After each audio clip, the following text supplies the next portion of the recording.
Hello everyone, मैं S के Singh medical counsellor.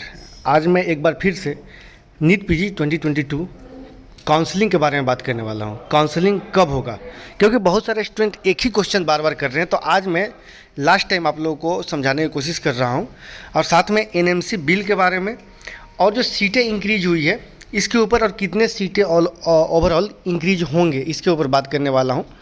मैं एक्सपेक्टेड बताऊँगा। तो चलिए स्टार्ट करते हैं। स्टार्ट करने से पहले यदि आप इस चैनल पर नए हैं, लाइक कीजिए, सब्सक्राइब कीजिए, साथ में बेल आइकन जरूर क्लिक करें। और यदि आपको काउंसलिंग से रिलेटेड पेड गाइडेंस चाहिए, काउंसलिंग कर नहीं पा रहे हैं, काउंसलिंग समझ नहीं पा रहे हैं, तो आप वीडियो के स्क्रीन में या फिर डिस्क्रिप्शन पे आप देखिए, कॉन्टैक्ट नंबर दिया हुआ है, वहाँ से कॉल करके आप सर्विसेज ले सकते हैं। सर्विसेज से फ़ायदा ये होगा कि आपको जो सीट मिलना चाहिए, अगर थोड़ी सी मिस्टेक करते हैं तो वो सीट आपके हाथ से निकल सकती है, लेकिन हमारे एक्सपर्ट के माध्यम से आपको ये सीटें अवेलेबल हो सकती है, मिल सकती है। तो सबसे पहले हम बात करते हैं, चलिए स्टार्ट करते हैं काउंसलिंग डेट के ऊपर। काउंसलिंग जो आपका होने वाला है वो ओवरऑल जो काउंसलिंग होगा और अगस्त में होने वाला है। बहुत सारे लोग बोल रहे हैं कि जुलाई के फर्स्ट वीक में होगा, सेकेंड वीक में होगा, थर्ड वीक में होगा। ऐसा कुछ नहीं होने वाला है। फाइनली जो आपका काउंसलिंग स्टार्ट होगा वो आपको अगस्त में ही होगा।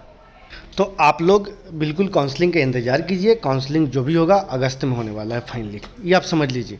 हो सकता है अगस्त से भी डिले हो सके, हो सकता है अगस्त का महीना भी पार कर जाए, क्योंकि बहुत सारे ऐसे रीजन हैं जो मैं आपको इस छोटी सी वीडियो में नहीं बता सकता हूं। अब हम बात करते हैं एनएमसी बिल के ऊपर। एनएमसी बिल इम्प्लीमेंट हो चुका है, ये आप समझिए 99% आपको इम्प्लीमेंट हो चुका है। इसका बहुत सारे ऐसे कॉलेज के नोटिफिकेशन मिल चुका है, और कुछ ऐसे कॉलेज जिनको अभी तक नहीं मिला है। तो मैं आप लोगों को बता दूं कि 99% जिस तरीके से अभी चल रहा है उससे ऐसा लग रहा है कि 99% आपको एनएमसी बिल लागू हो जाएगा। बाद में बहुत सारे ऐसे कॉलेज हैं जो इसके खिलाफ़ हैं एनएमसी बिल का। तो पता नहीं इसके बाद अब क्या हो सकता है, क्या वो सुप्रीम कोर्ट जाएंगे, हाई कोर्ट जाएंगे, क्या करेंगे क्या नहीं करेंगे। लेकिन अभी तक ऐसा है कि 99% आपको एनएमसी बिल इम्प्लीमेंट होगा। जब 99% इम्प्लीमेंट होगा सीट, तो इस कंडीशन में पूरा जो काउंसलिंग का जो सिस्टम है वो बदल जाएगा। यानी कि पूरा जो कटअप था पिछले साल का, इसके पिछले साल का, वो कोई काम नहीं आने वाला है। पूरा एनालिसिस है वो जीरो हो जाएगा।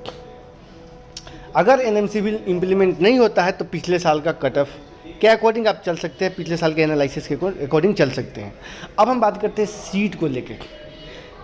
सीटें जो हैं लगभग 10,000 सीटें इंक्रीज होने वाले हैं, और इसमें से लगभग बात किया जाए तो लगभग आपको बात किया जाए 5,730 सीटें प्राइवेट और डीम्ड यूनिवर्सिटी में, और 2,600 गवर्नमेंट सीटें इंक्रीज हुई है। अगर ओवरऑल बात किया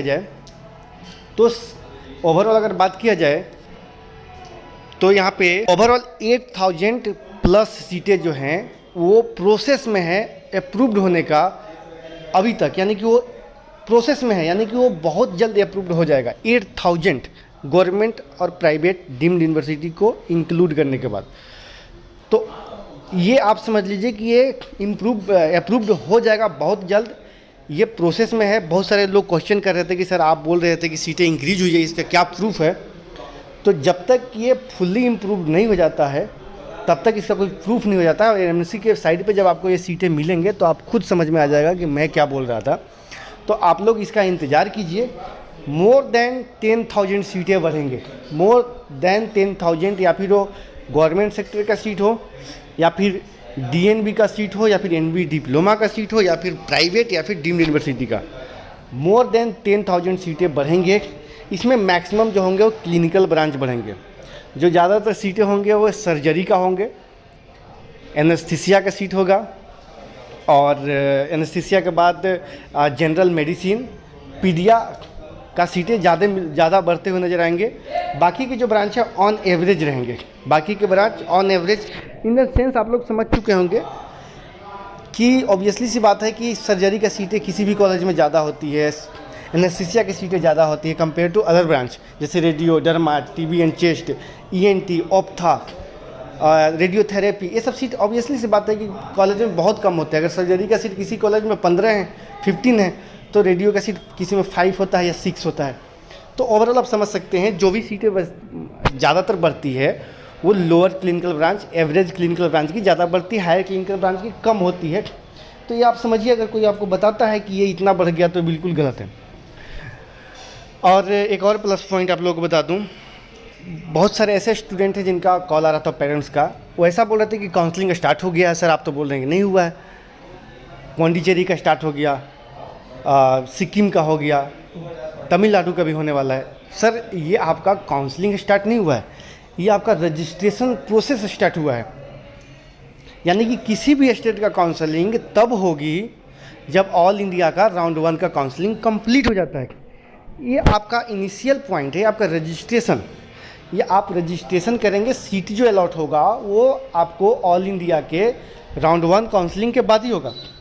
सबसे पहले तो आपको काउंसलिंग प्रोसेस समझिए कि जो काउंसलिंग होती है वो हमारे इंडिया में वो 2 टाइप्स की होती है। आपको 2 टाइप्स के काउंसलिंग के थ्रू ही आपको सीटें अलॉट होंगी। पहला सेंट्रल लेवल काउंसलिंग जिसको एमसीसी कराती है, जिसको all India quota 50% seat deemed university DNB और एनबी डिप्लोमा का होती है। ये आपका फर्स्ट है। सेकेंड आपको स्टेट काउंसलिंग, डिफरेंट स्टेट का अलग अलग स्टेट का अलग अलग काउंसलिंग होता है, इसके थ्रू सीट मिलेगा। तो इसमें जो काउंसलिंग होता है, पहला जो काउंसलिंग होता है वो ऑल इंडिया को काउंसलिंग होता है, यानी कि सेंट्रल लेवल काउंसलिंग। जैसे ही सेंट्रल लेवल काउंसलिंग फिनिश होता है वैसे ही अलग अलग स्टेट का, सभी स्टेट का अपना अपना काउंसलिंग स्टार्ट होता है राउंड 1 का। जैसे ही राउंड 1 का स्टेट का काउंसलिंग फिनिश होता है, फिर से ऑल इंडिया का राउंड 2 का काउंसलिंग स्टार्ट होता है। और जैसे ही राउंड 2 का काउंसलिंग फिनिश होता है ऑल इंडिया का, वैसे ही फिर से स्टेट का राउंड 2 स्टार्ट होता है। और राउंड 2 स्टेट का जैसे ही फिनिश होता है वैसे ही मॉप ऑफ राउंड फिर से स्टार्ट होता है ऑल इंडिया कोटे का। ऑल इंडिया कोटे का जैसे ही मॉप ऑफ राउंड फिनिश होता है वैसे ही फिर से स्टेट का मॉप ऑफ राउंड स्टार्ट होता है। इसके बाद stay vacancy round. Stay vacancy round में कोई मतलब नहीं है कौन सा स्टेट पहले करा रहा है या फिर कौन से बाद में करा रहा है या फिर सेंट्रल यूनिवर्सिटी का पहले हो रहा है, इससे कोई लेना देना नहीं है। ये मिक्सचर होता है, ये कभी भी हो सकता है। तो ये आप लोग वीडियो को जब तक आप प्रॉपर नहीं सुनेंगे समझेंगे तब तक आप हमेशा कन्फ्यूजन में रहेंगे। बाकी के लिए आप लोगों को जो डाउट है, मैं रेगुलर आपको जो डाउट है, लगातार जो कॉल आ रहे हैं, लगातार जो क्वेरी आ रहे हैं, लगातार जो क्वेश्चन आ रहे हैं, इसके अकॉर्डिंग ही मैं वीडियो बना रहा हूँ। बहुत सारे लोग इसको नेगेटिव वे में ले लेते हैं, तो चलिए कुछ लोग होते हैं जो लेते हैं नेगेटिव वे में, लेकिन अगर यूट्यूब नहीं होता, यूट्यूब पर अगर इतना सारा इन्फॉर्मेशन नहीं होता तो शायद आप लोग मिसगाइड हो गए होते, शायद आपको गलत तरीके से आपके साथ ट्रीट किया गया होता, गलत तरीके से आपको ठग ली गई होती। कि आपको पता है कि हर साल हज़ारों स्टूडेंट के साथ, मोर देन 1000 स्टूडेंट के साथ धोखाधड़ी होती है, चीटिंग होती है।